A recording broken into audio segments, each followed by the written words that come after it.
Well, hi, everybody. Welcome to the YouTube video for week 9. I have a few things to get to today. Unfortunately, I have to start by talking about plagiarism again. There have been now 2 of you this semester who have plagiarized in this class, and this is serious business.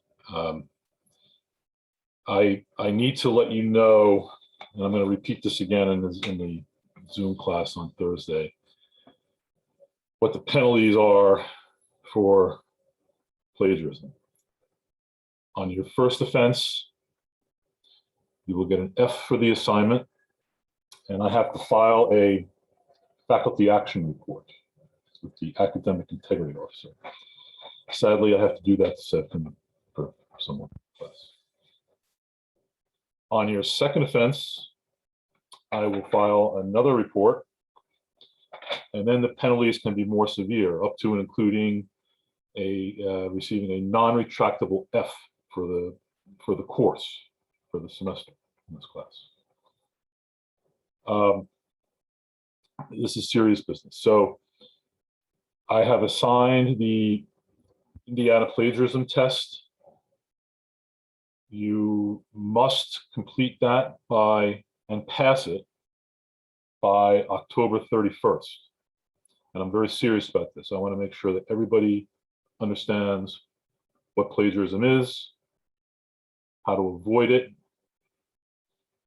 If you do not complete it by the 31st, I'm going to start taking points off of your participation grade for the semester. I'm sorry to get so heavy and serious with it. It's not in my nature to talk like this, but this is very serious business. So please, you must complete that test by the 31st, 11:59 p.m. Okay. And just keep in mind the serious penalties for plagiarism. Okay. I have graded most of the summaries. There are a couple left that I have to do this afternoon, but I've graded most of them. Some of them were very good. A lot of them, I had some comments for you that you'll see on Blackboard.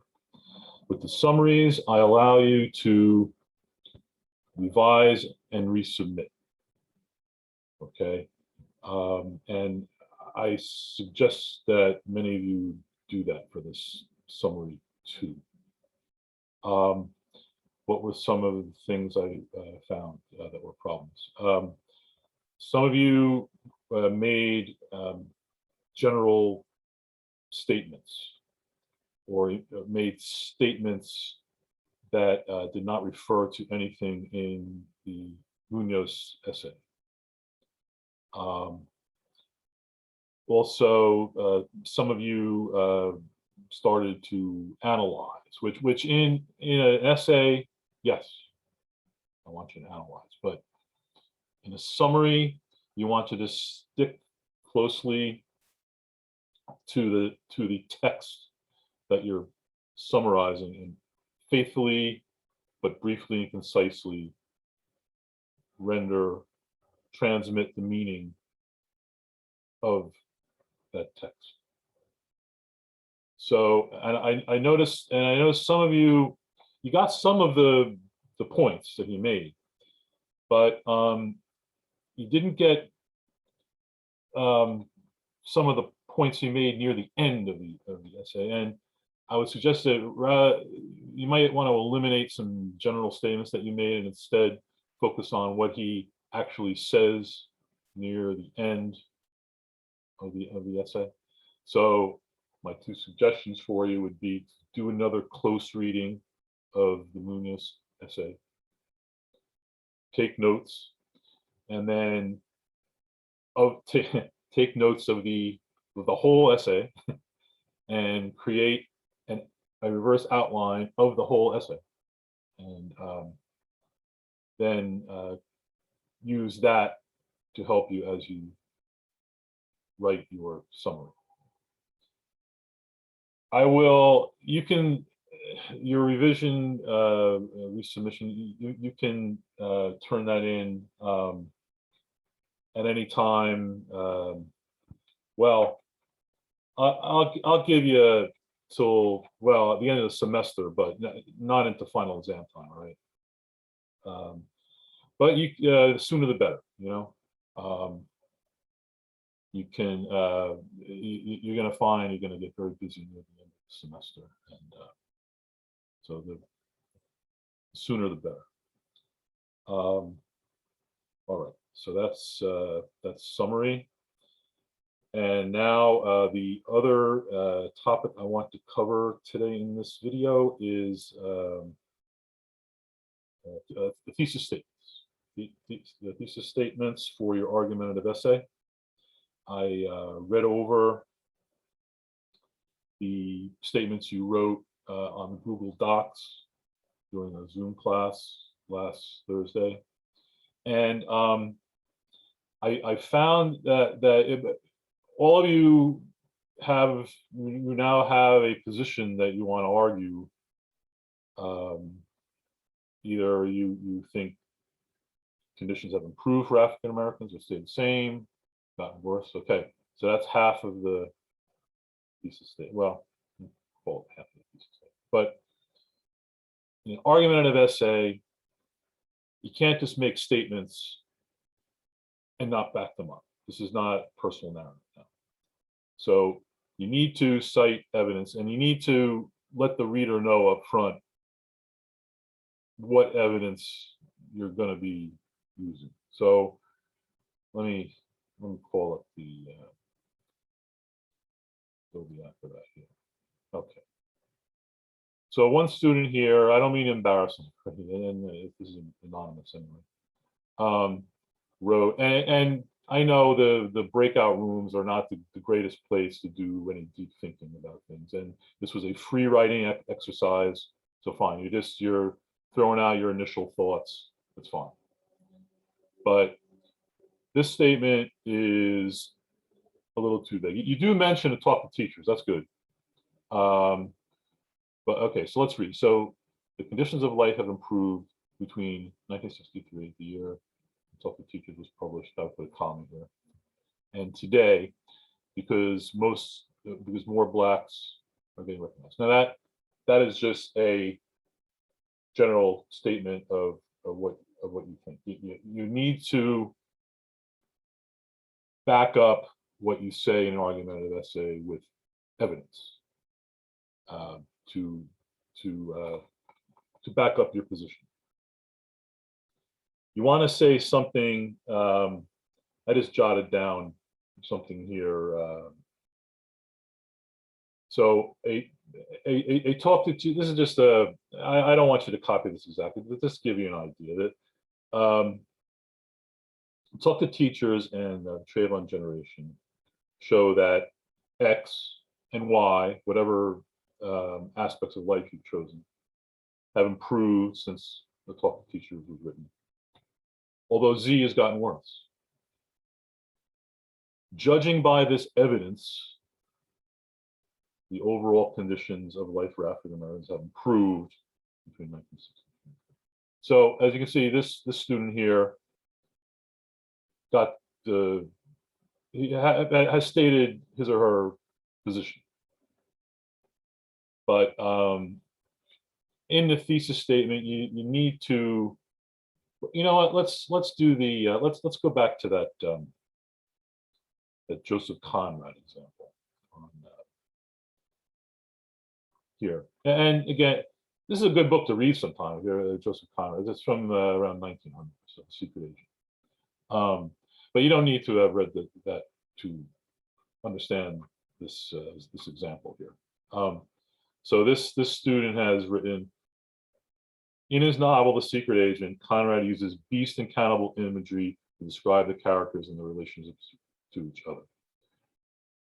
So this statement it's telling the reader what, just in a very brief way, what evidence will be used to prove this next statement. This pattern of images shows that Conrad saw corruption in every level of early 20th century society. So, like in your case, you're saying, well, the conditions of life have improved, have stayed the same, have gotten worse.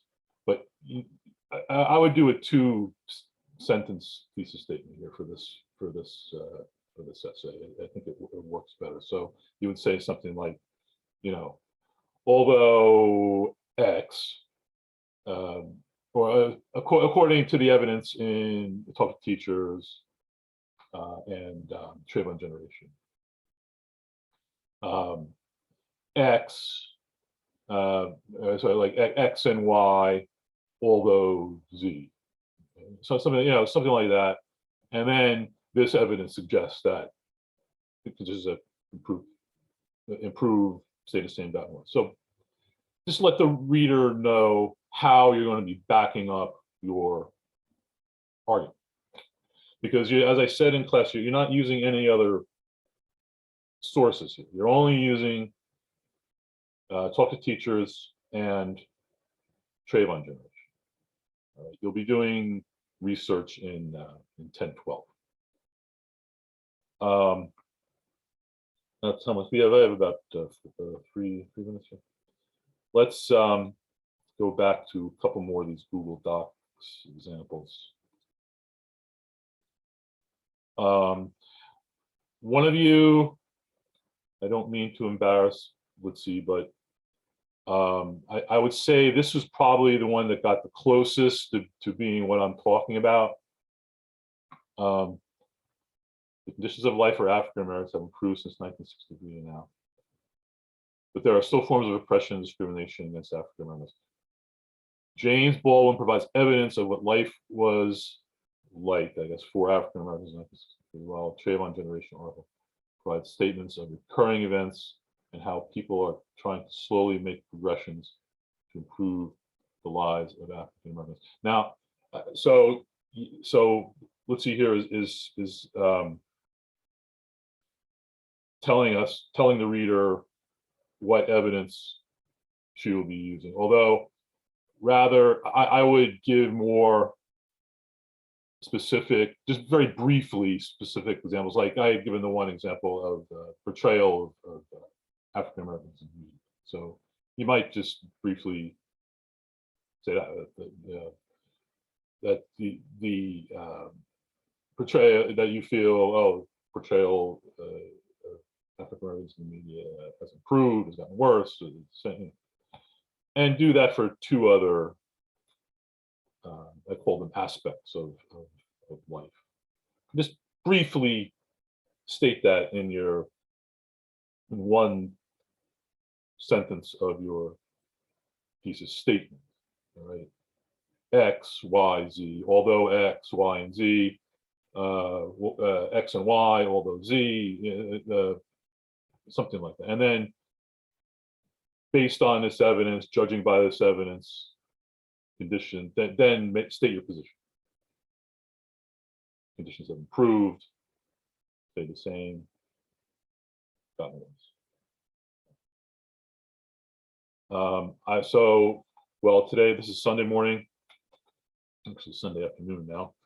I'll be,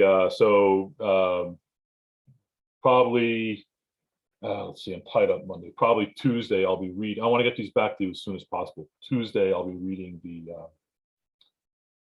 the paragraphs you've written. And concentrate. The most important part of this assignment is the thesis statement. I want you to write a full paragraph, but the most important part of the assignment is the thesis statement, because the thesis statement in an argumentative essay drives the whole essay. Everything else that you write in the essay should in some way support the thesis statement. So I think I'm just about at 15 minutes here.